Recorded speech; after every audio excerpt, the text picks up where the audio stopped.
This series that we just started last weekend, we're calling Bridging the Gap.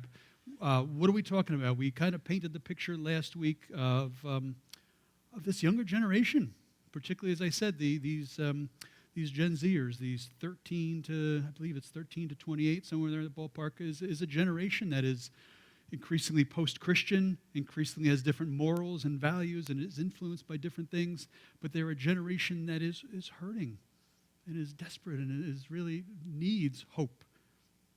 The church carries that hope in the message of Jesus and the gospel and the mission of Jesus, but unfortunately, the young ones are not looking to the church for those answers. And so what I've tried to say last week was that we need to adopt a missionary mindset.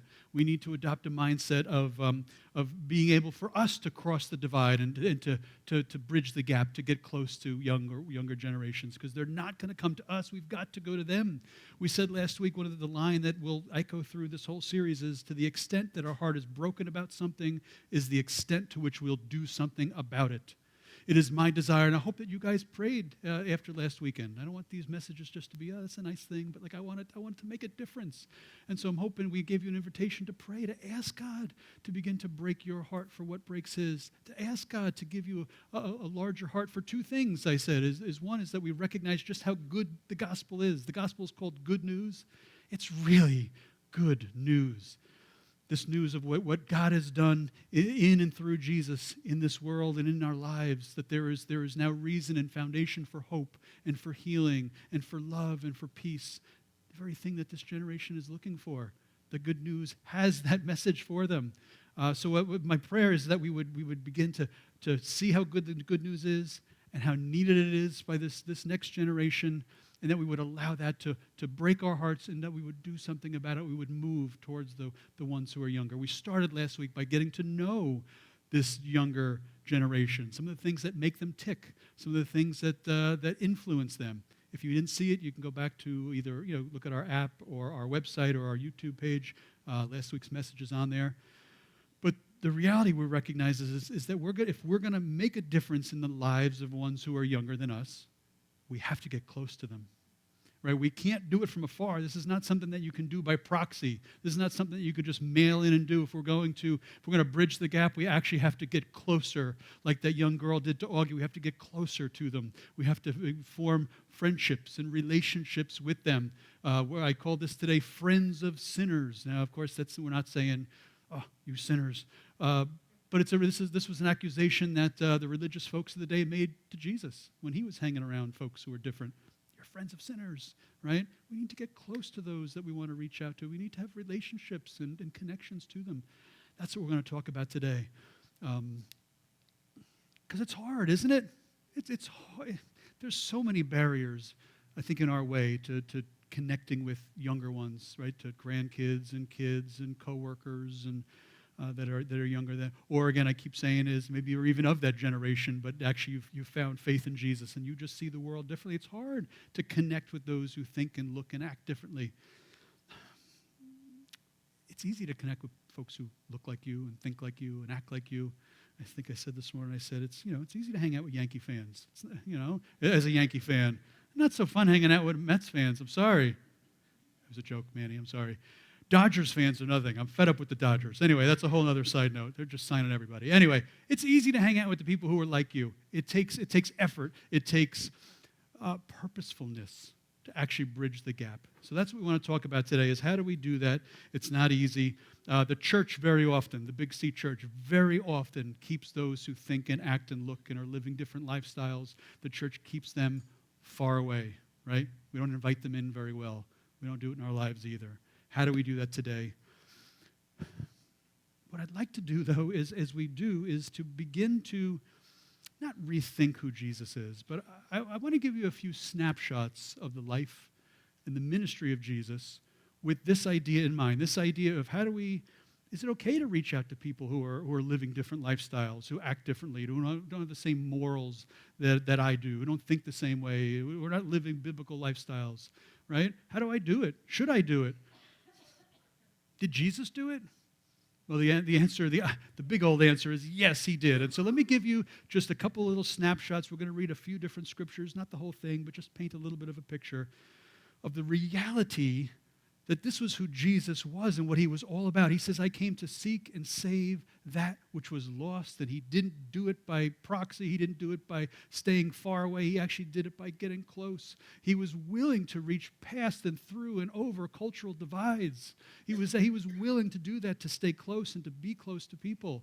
Jesus lived in a culture probably more divided than the one we live in. The Jewish culture of Jesus' day, first century Palestine, particularly this Jewish culture, was really very clear of who was in and who was out, who was living according to the scriptures and who wasn't, who was clean and who was unclean, who was acceptable and who wasn't. It was really delineated and very clear.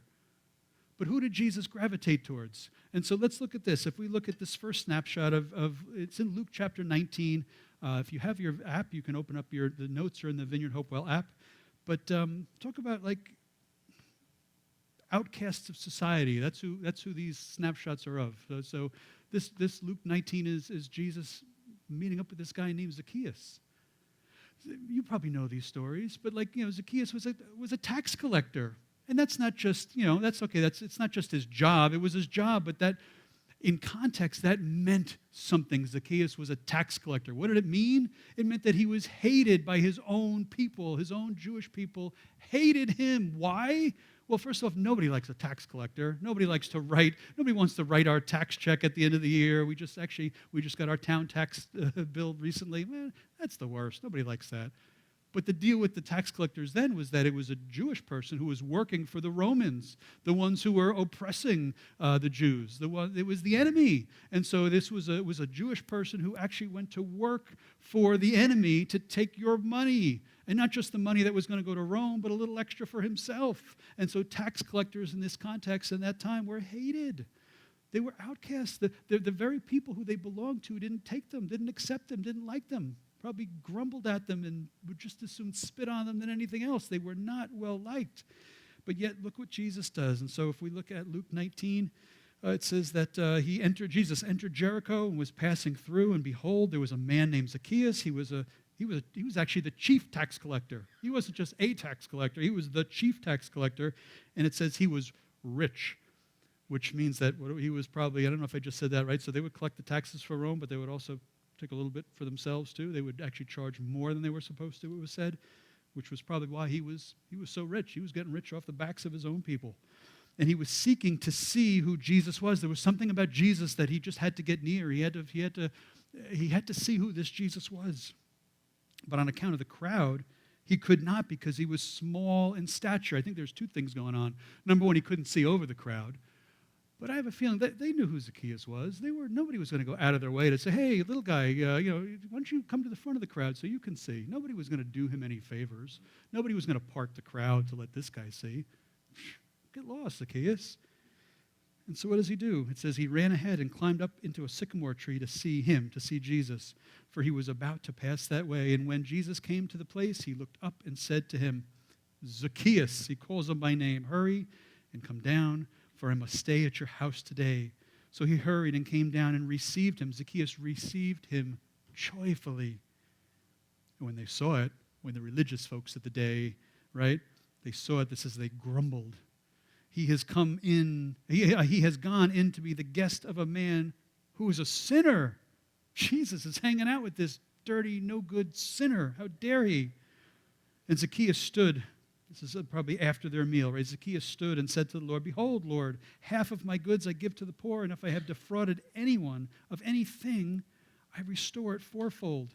And Jesus said to him, today salvation has come to this house, for since he is also a son of Abraham, for the Son of Man came to seek and save that which was lost. So our first snapshot, Zacchaeus, this tax collector who was an outcast, who probably desperately wanted friends, who desperately wanted to be accepted, who desperately needed connection with people, wasn't getting it from the popular kids at the school table, right? But Jesus, like that young lady, stepped out and connected with him. Even though he wasn't doing the right thing, living the right way, Jesus connected with him. We also see this, a great story. It's the woman who was caught in adultery. This is from, you want to flip over even now, John chapter 8. You're probably familiar with the story. You talk about cultural outcasts. Number one, this is a woman who didn't have many rights back then, but this was a woman who was caught in the act of adultery. It wasn't just hearsay. She was caught in the act, and here she is, brought before the men who had every right to stone her and kill her, right? This is what, according to the law, she deserves, to be humiliated and separated from society so much that she would be stoned to death. And in the midst of that, what does Jesus say? And so if we go, it says that, it says the scribes and the Pharisees brought a woman, this is verse 3, who had been caught in adultery and placed her in the midst of this. They brought her to church. They brought her to the temple in the midst of like a gathering like this, where we're all trying to live it the right way and trying to be right with God and live it right. They bring this sinning woman in the midst of it. They bring her in the midst of it and they say, "Teacher, this woman has been caught in the act of adultery. Now in the law, Moses commanded us to stone such a woman. What do you say?" This they said to test him, that they might have some charge to bring against him. And it says, Jesus, bending down, he wrote with his finger on the ground. And as they continued to ask him, he stood up and said to them, "Let him who is without sin among you be the first to throw a stone at her." And once more he bent down and wrote on the ground. But when they heard it, they went away one by one, beginning with the older ones, and Jesus was left alone with the woman standing before him. Jesus stood up and said to her, "Woman, where are they? Has no one condemned you?" She said, "No one, Lord." And Jesus said, "Neither do I condemn you. Go, and from now on, sin no more." Jesus wouldn't condemn her, wouldn't kill her, wouldn't cut off relationship with her. The last one I'm going to read a little less even of this one, but it's a very similar story. It's the woman at the well. Again, number one, it's Jesus is going to connect with and talk to and minister to, first off, a woman. As a man in that society, he wouldn't normally have been found talking to a woman alone, yet Jesus does it. This woman, and I'll just summarize it from John 4. This is a woman who was an outcast in her own society as well. First, so she's a woman, number one, strike one. Number two, she's a Samaritan. In that time, the Jews and the Samaritans the Jews hated the Samaritans. They hated them. They were enemies. And so there's strike number two, why culturally Jesus should be nowhere near this woman. And number three, she was an outcast in her own society. It says that she was drawing water like later in the middle of the afternoon while the sun was super hot. Why? Because normally the women would get together to draw water earlier while it was still cool, right? So the fact that she was not with the rest of the ladies means that she was not part of that society and that community. Even the ladies wouldn't hang out with her. Why? Because she was an adulteress. She was living with a guy who was not her husband. In fact, she had multiple men, right, lived with that were not her husband. Yet Jesus took time to talk to her, to minister to her, to offer her living water that would bubble up inside of her. Jesus reached through and past the cultural divide to speak relationship with her, to give opportunity for relationship with her, not to just cast her aside, but to actually spend time with them. Because you can imagine that woman was hungry for a relationship. She was looking for love and acceptance in all the wrong places. Yet Jesus offered her love and acceptance in him. And so we see this again and again, that Jesus was always willing to reach out past cultural divides, past reasons why he shouldn't connect with people, to actually bring them hope. They were people who were separated from society. Really, all of them wanted to be known and loved. I'm sure Zacchaeus was making good money, but he had no friends, right? This woman caught in adultery, you could tell she was probably hurt. She was, again, looking for love in all the wrong places. We're relational beings. We need connection. We need love. Loneliness is an epidemic. By the way, loneliness is an epidemic, particularly with this younger generation that we're talking about. A recent Harvard study found that 61% of young people, 18 to 25 years old, are reporting serious loneliness. 61% of this younger generation are reporting deep levels of loneliness. And there's probably a lot of reasons, a lot of causes, but I think like at the top of that is probably technology. Right? People have never been more connected, yet they've never felt more alone. Right? Online relationships and connection. We might have 1 million Facebook friends, but really, are they really friends? Right? They're artificial. They're superficial at best. right? And so this younger generation is hungry for relationship. Augie was hungry for a relationship, and you saw Augie, right? I need friends that are good too, he says, right? Zacchaeus, right? Definitely, he needed people. There's power in friendship. Let me just say that there's power in friendship. So as we talk about bridging the gap, as we talk about if we want to see this this next generation kind of steered towards faith in Jesus, we've got to get close to them. And the good news is that there's power in friendship. Now, let's define friendship first off. Am I talking? So I'm going to ask you guys, I'm going to kind of challenge you guys to say, can you get close to folks who think differently than you and look differently than you and live different lifestyles than you, who might be younger than you, right? That's going to be the kind of the direction we're going in. But am I asking you to be like bosom buddies? Because sometimes when we think of friends, we think of, well, the show friends, right? We think of a bunch of people who live together and hang out together and have everything in common and go on vacations together. That's not really what we're talking about. The very definition of friends, just to get this out, it's a close relationship between two or more people who care about and support each other. That's the definition of friends or friendship. Two or more people, close relationship, there's proximity, who care about and support each other. So we're asking, can you get some proximity to people who are different? Can you care and support them as best you can? That's what we're talking about. This is what Jesus did. Mark 2:15, right? It says that as Jesus reclined at the table in his house, many tax collectors and sinners were reclining with Jesus and his disciples, for there were many who followed him. You know, those little snapshots that we just gave, they weren't the one-offs. Jesus was consistently this way. The people who followed him were tax collectors and sinners. That's who he was near. That's who he spent time with. That's who he reached out to. And why, by the way, right? It's God's heart that Jesus came to seek and save the lost. Jesus, the true image bearer of God, that when we see Jesus, we see God. Jesus was he was led by God's heart to reach out to those who were different. And so as we follow Jesus, what do? As we bear the image of God, as we try to live our lives and reflect who God is, that's why we reach out to others. It's a reflection of who our Savior and who our God is. But there's power in friendship. It's easy to be friends with those who are like us, but we're called to reach out to everyone. Luke 6:33 says, if you do good to those who do good to you, what benefit is that to you? For even sinners do the same, right? Anybody can hang out with people who are just like themselves. There's a challenge, there's a purposefulness in what we're talking about, is actually reaching across the table, reaching across the bridge and the gap to befriend and get close to those who are different from us. There's power in friendship. Friendship humanizes people, by the way. Friendship humanizes people. What we so often do is we stand far away and we point, and we paint people with a broad brushstroke. This younger generation, they are this, and they are that, and they're all like this, and they're all like that, and they're living these lifestyles, and they're doing this and that. They're all just like that. When you actually sit with somebody, when you get to know somebody, when you take the time to get to know who they are, it's hard to make them a them, because there is someone in front of you. Someone with a story, someone with a past, somebody with hurts and dreams and desires. They're real people. And so befriending, there's power in friendship because it begins to change our own hearts towards another generation when we actually get to know who they are. And so it breaks down those stereotypes that we have so often, right? Sitting face to face makes it harder to think of someone as a them, right? We get to know their perspectives. We get to know what makes them tick. We get to know what they believe and why they do what they do and how they live how they live.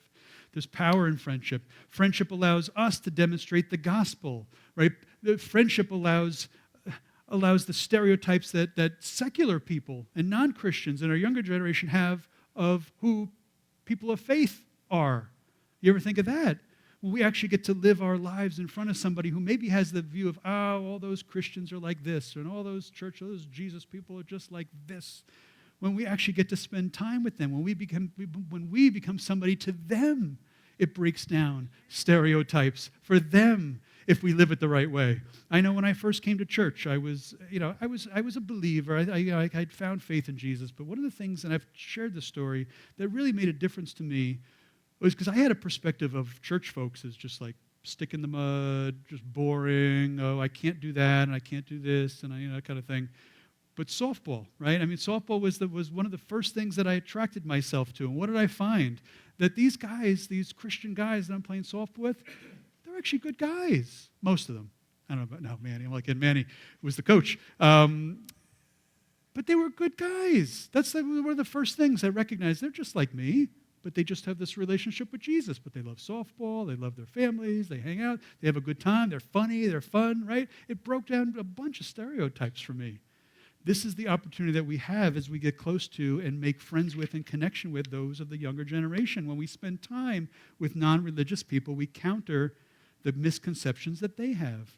Particularly a younger generation that we said, if you remember last week, we kind of talked to you about the idea of like secular humanism. Like their whole outlook revolves around them, that I have replaced God in the midst of what's important and what's true. I am the one who determines truth. I am the one who determines morality. I am the one that I find peace and happiness by pursuing my joy and my peace. So when we can live in their midst, we can live in relationship with people in ways that is not self-centered, but others-centered.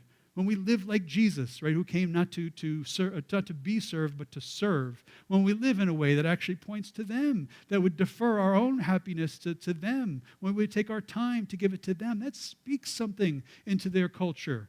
When it's all about them. When somebody actually makes it about me, that says something. And the more that we do this, the more that we earn an opportunity to be able to speak into their lives. When they know that you care about them and that you're there for them, it gives us a little bit of relational equity. We'll talk about this in a little bit. It gives us some relational equity to be able to speak into their lives. And so friendship is powerful, breaks down walls. But there's still, I had on there too, like nobody cares how much you know until they know how much you care. Right? And so we can stand apart from somebody, we can point fingers and say, yeah, that lifestyle you're living is wrong, that's wrong, right? But when we get close to them, when we care about them, right? We earn the right to be heard. We earn the right. What if you were the person of prayer where you work? Where do you access folks? Where do you make these connections? Is it school? Is it work? Is it family? What if you were the person you were the prayer person, that you're just always throwing there, I'll be praying, or can I pray for you now? Or I'll be praying for you, right? When that young person runs into some trouble, right, who do you think they're going to go to? They might not believe, right, yet, but they know that you're connected to something, that you're going to pray for them. That means something. They're spiritual. They're just not religious. And so you earn the right. When stuff goes bad, they're going to look to you. They say, would you pray for me? This is what's going on. This is what happens that's why friendship is powerful. But there's still challenges. There are challenges inherently. There's challenges within us. There's challenges within church culture about reaching out to a generation of people who look different from us. And the one that I want to hit, or the first one I want to hit quickly, is this lie of affirmation. The lie of affirmation. We talked about this last week, that one of the core convictions of these younger generations is this idea of affirmation, that it's not enough just to say, like, listen, I know you think differently than me, but I still love you and I still care about you, right? That's not enough for the younger generation. They want to be affirmed. Because for them, all truths are equal. So it's not enough to say, oh yeah, you have a different truth than me. They want you to say that my truth is equal to your truth, that all truths are the same. So they want affirmation. They want us to affirm, to say, yes, what you believe and what you're living is true. And we can fall into that trap as well. We can feel like to make a relationship with somebody who's different from me, who's living different lifestyles, who has different moralities, is to affirm their behavior. And this is not true. Now, can we go back and look at the stories of Jesus again, those couple of snapshots that we gave? Did Jesus stay away from people because he was afraid that he might get labeled as a friend of sinners?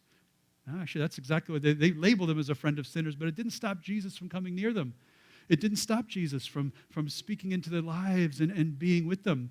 Did Jesus affirm any of those people in those situations? The woman caught in adultery, I love that story. Jesus doesn't condemn her. He doesn't send her away. He doesn't say, yes, stone her. He doesn't condemn her, but what does he tell her? Go and sin no more. He's not saying, hey, listen, I'm not going to condemn you. Just keep living the way you're living. You do you, girl. You just keep going, right? He doesn't say that. He doesn't say it to Zacchaeus. There's evidence there with Zacchaeus where, whatever the conversation was that they had over dinner, that Zacchaeus was a changed person. He didn't go living the same way he lived. There was something in Jesus that didn't affirm his lifestyle. Same thing with the woman at the well. Does it just keep going, right? So Jesus could get close to these folks and love them and care for them, and he wasn't affirming their lifestyles. We fall into that trap where we think we're doing that, and it's just not true. In the book Not Beyond Reach, which much of this is based on, the author Aaron Pierce says, Jesus beautifully demonstrates that to be friends with a person, we must accept whatever they think and do. I just got that. Jesus beautifully demonstrated a contrary truth. He showed us that association and relationship with sinners is not synonymous with affirming their lifestyle. He freely associated with people who had been marginalized from society because of immoral lifestyles, yet he didn't hesitate to challenge them and to tell them to go and sin no more.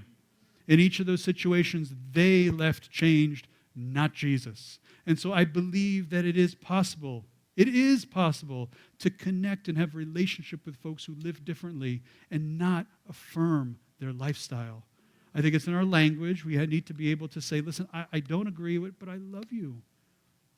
And I think that when we demonstrate that for the long haul, because there's going to be pushback there. I didn't say this first service. I feel like to a younger generation, when we don't affirm them, there's going to be pushback. Wait a minute, you don't affirm me, it means you don't love me. But I think if there's consistency there, if we're there, if we show them with our actions and our words that we do love them, I believe that will begin to break down walls. And so we have the lie of affirmation. We also have, there's a tension that we need to live into when we're going to reach and bridge the gap. It's this tension between relevance and holiness. Relevance and holiness. Relevance means being present with people to really know them and understand them. It's about learning how other people see the world so that we can communicate with them effectively. So relevance has to do with getting close to people and proximity and getting to know them. Holiness, actually, on the other hand, is about being set apart, about being different and distinct. How do we hold these two things in tension? One aligns us with people's heart, and the other distinguishes us from their lifestyles. It's easy to err on either side of this tension. We could become so relevant that we start to look exactly like the world and adopt its perspectives, its lifestyles, its morals to fit in. But we can also become so holy that we isolate ourselves from the world and become completely disconnected. This extreme takes us out of position to influence the world around us. It's a false tension, of course. We can influence the world without compromising with it. Actually, we need to be, as the Bible would say, in the world, but not of the world. It's imperative. If we're gonna have an effect on their lives, we need to get close to them. But we can't be so like them that we lose our saltiness. This is, I think, the two errors that the Big C church has made. Right? It has tried to make itself so relevant to speak into culture, to have a heart of compassion for folks, that they've affirmed things that they shouldn't. The Big C church say, oh, these things are okay. But on the other hand, I think the church has also erred on the other side, is to be too holy, to say if you're living other lifestyles and you don't have any role, you can't be here, right? God hates you. You need to be separated. You're not welcomed here. I think the church, unfortunately, falls into those two extremes. How do we hold those two tensions to be true? How do we get close to people, to care for them and know them and love them, but yet stay distinct from them? Where we are, the word holy just means set apart, that we are different. Because if we're the same, we can't speak. It's an extreme example, but you can't tell somebody about how wrong alcoholism is. Alcoholism is if you're getting drunk with them at the bar, right? They just wouldn't take your words seriously. We need to be distinct, but we need to be close. It's a tension that we need to lean into and battle. In order to transform culture, we have to be both present to it and distinct from it. We are salt and light. And let me finish this. This is where I want to finish. Just a quick bullet point things, a couple of practical words of advice as we seek to get closer to this next generation. I'm going to throw a lot at you in the next 5 minutes. They're in the app. So again, if you look at the Vineyard Hopewell app, the notes are in there, so all these little things are in there. But number one is that as we seek to form relationships with those who think differently, act differently, are younger, number one is to be clear that you're a Christian. right? We're not looking to bait and switch folks. We're not trying to make relationship with them and then like jump out and say, I'm a Christian, right? You need to do this, right? So we just be open and honest about who you are, right? Just be clear. Number 2 is like, don't be surprised when non-Christians act in non-Christian ways, right? Somebody said this morning, like, we need to stop getting upset that, like, a blind person walked into you, right? So we shouldn't expect those who don't know the Lord, who don't have a grid for the morality of the Bible. We shouldn't expect them to act in ways that would be biblical. So don't be surprised. Don't be offended as you seek to make relationship with people when they say things that you're like, really? Or they do things, right? We shouldn't expect them because they don't know the Lord, because they don't have the same viewpoints and moralities as we do. So don't be surprised, because we can run the other direction. Oh my goodness, I can't believe it.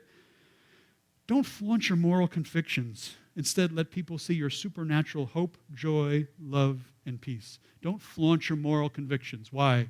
Because they don't have the same moralities as we do. And so if you say, well, you shouldn't be doing that because the Bible says you shouldn't be doing that, the Bible, for many, they don't have a grid for the Bible. What do you mean the Bible? It's just an old, antiquated book that means nothing to my life.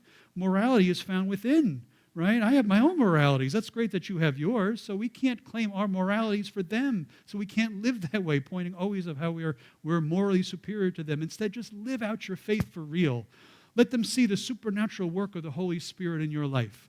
Right? That's what's amazing about Christianity, is that God does in us what we can't do for ourselves. And so as we live relationship with folks who are different, right, just show them what it looks like to have joy when there's no reason to have joy. Show them what it looks like to actually have a hope that transcends the situations around you, right? Live that out. And that's going to point to something, right? As we have relationship and we live it out and we look different, that's going to be one of those times where, like, man, what is it about you, right? It just gains, it's relational equity, right? And the people are going to say, what's different, right? So let our actions speak louder than simply our words, because really, I want to say this right, because we're not looking for people just to stop sinning. We do, but like that's not what people need. It's not that they just need to sin less. They need Jesus. Like, that's what they need. It's not about that you're just doing that thing wrong. They need hope. They need a Savior. That's what they need. And so we're trying to introduce them not to a set of moralities. We're trying to introduce them to a person, a Savior who will change their hearts and their lives and their perspectives. And so that's important for us. Be intentional about connecting. We need to be intentional, but don't forget that we don't befriend others with an agenda or as a project. And so that's what Augie was saying to his friend, if you caught it in that video, right? And so what the principal had said, or the teacher had said, listen, you guys need to be friends with Augie. And that's what he's saying. You're doing it because the principal told you to. And she's like, no, he didn't say that. I really want to be your friend. People are not a project. We don't get close to them so that we can save them and so we can rescue them and we can make them different, right? What do? We live an expression of God's heart, who loves them and cares for them and it wants what's best for them. We live that out. Where they're not a project for us. They're not people for us to fix. They're people for us to love. And so make sure that comes through in our relationships. Because also in that is be patient. Be patient, because it's not us that's going to do the work in them anyway. I always love Paul's words in 1 Corinthians. He said, I planted, Apollos watered, but God gave the growth. Right? It's a recognition is that we live our lives in these ways in relationships with others. We do our best to point to Jesus, but we recognize that it's God who's going to work in them. And so if they're a project, we're going to be like, man, it's been 6 months and these guys haven't asked me a question about faith. It's been a year and they didn't take my invitation to go to church. It's been a year and a half and they're still living in this light, right? I'm just going to give up on them, right? Just love them because God loves them and leave the rest up to Him. Spheres of influence, right? Where do we start? Start in your own spheres of influence, your family, your grandkids, your kids, your things like that, people that you work with, people you go to school with. Start in your natural spheres of influence, but also consider expanding your sphere of influence. One of the hard parts about not a hard part, but the longer we're Christians, the longer we recognize that we kind of pull ourselves away from people who don't think the same way. We surround ourselves with our little holy huddles. And so I think there's like a challenge for us to reach out beyond that. And so what are the other spheres that you actually have connection with people who are secular folks? Book groups, right? Your kids maybe go to dance, or your kids play sports, or your kids go to, right? There's parents there who don't normally go to church. Can you look at those guys as maybe somebody that you can make connection with? Can you, I love Tim and Tina. Tim was telling me how they love to play board games, and so they joined a gaming group, right? Is it at Barnes & Noble or so? Or Panera. Yeah, so it's just a group of folks from the community that go and hang out and play games together. Wonderful opportunity to spend time with and make a relationship with folks who wouldn't normally be at church. Right? Can we also then, so start in your own family, in your own circle of influence, but can you think outside of that box as well? Ooh. Just be yourself, no pressure to know all the answers, and in relationships, listen, ask, listen. Right, as we talk to folks, right, what are we trying to do? We're really trying to get to know them and who they are. And so you have 2 ears and 1 mouth, so listen to them, ask them questions, and listen some more to truly get to know them, right? This is so key. So what we're going to do then next week, so we've talked about the need of this younger generation, the brokenness, and the answer, we have the answer. They're just not looking to us for the answer. We need to bridge the gap. So the first week we got to know them a little better. What influences them and what's their perspective? This week we talked a little bit about the need to get close to them and to form relationships with them. The next challenge is going to be, once I do that, how the heck do I talk to them? How do I share my faith? How do I point conversations to Jesus? So next week we're going to talk about that. How do we actually communicate with these generations that are younger than us and folks who are different from us? Right? That's where we're going here. And so, because the reality is, and I'll finish this right now, I love that Augie, that Wonder movie, right? Because Augie he was different on the outside. He looked different, but on the inside, he was the exact same as all those other kids, right? He had the same wants and needs and desires as those other kids, right? To be friends and to have fun and things like that, right?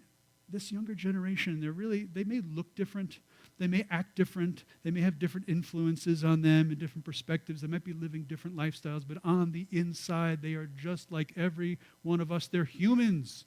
They're humans with their own brokenness and their own dysfunctions and their own needs. And it's the biblical story of what is the problem with humanity? Is that we've been created to be in a relationship with God. We rebelled. There was the fall, and there's the aftermath that we have now this sin nature, that the world is marred by sin and broken relationship with the Father. The answer to it all is Jesus.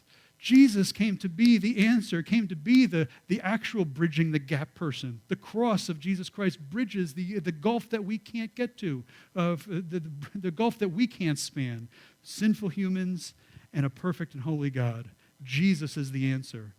And really the answer to the problems that the world has, the problems of needing love and needing acceptance and needing who am I? What's my identity? What's this world about? Where do I find hope? I mean, whatever it happens to be, the answer is really, it's found in Jesus and a restored relationship with the Father through Jesus and his sacrifice at the cross. That's what they need. That's what we need. Let's keep living into this thing, right? Amen?